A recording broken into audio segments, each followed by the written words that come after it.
Welcome back to News 46.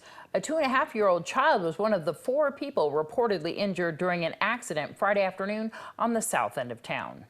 We were leaving the previous accident at Betty and Leslie, and we were dispatched a report of a serious accident, possibly a head-on collision at the area of Kellogg and Quarter Horse. And NHP actually was on their way to the fatal call and came across this accident, so they managed it until our arrival. Upon that, we found that there was an offset head-on collision with one vehicle veering off into the market there. It did not strike the building, but it came very close to taking out the sign.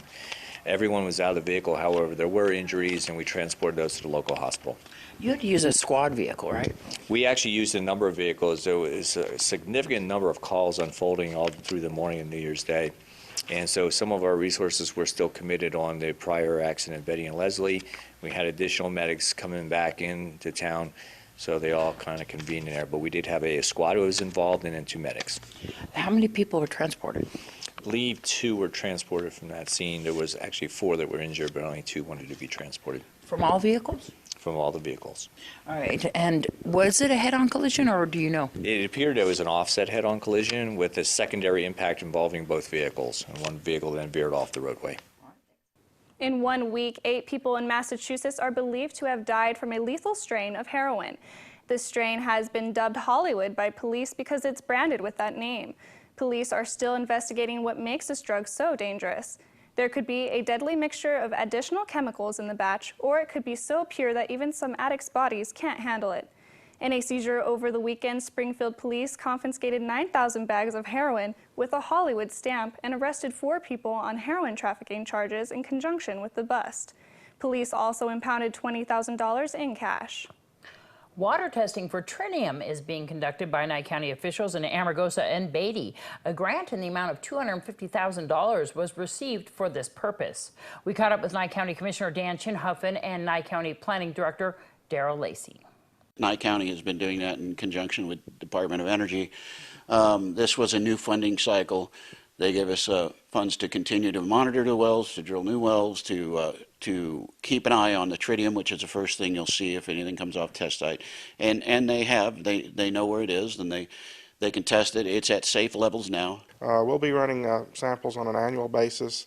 The grant of the $250,000, about $50,000 was for the water sampling. The other $200,000 are other activities we'll be working with them on the test site. But the water sampling will be taking about 20 wells. Will be identified and sampled on a yearly basis. What types of materials are you looking for? Well, we're primarily looking for tritium, which is a marker for any radioactive movement. The tritium would be the first thing you'd see. Mm-hmm. So we're kind of looking for that as early warning. Have you found any wells that have tritium in them? No, we've not found anything. On the test site, there have been testing for years. The material is something we're watching, we're concerned about, but there's been nothing found off-site that we'd be really concerned about yet. In all the years of testing, have they ever found anything? They found something on Air Force land about a mile away from the test site up north of Beatty, mm-hmm. and they've been watching that closely, but it really hasn't gotten off of the Air Force land or really off the test site. Is this an issue that residents should be concerned about?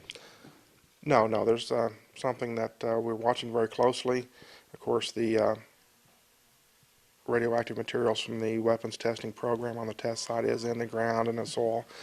And years ago, there was concerns about the downwinders issue when they were doing above ground testing. Mm-hmm. But it's worth watching, but there's no immediate concerns right now. The annual CES show is being held this weekend in Las Vegas. 170,000 people are expected to arrive that are interested in electronics, technology, TV, audio, computers, and cars. It is the largest electronics show on Earth. The event begins Wednesday and runs through Saturday at the Convention Center. And here's Courtney Salmon with Weekend Sports. Weekend Sports is brought to you by Wolfenstein Construction.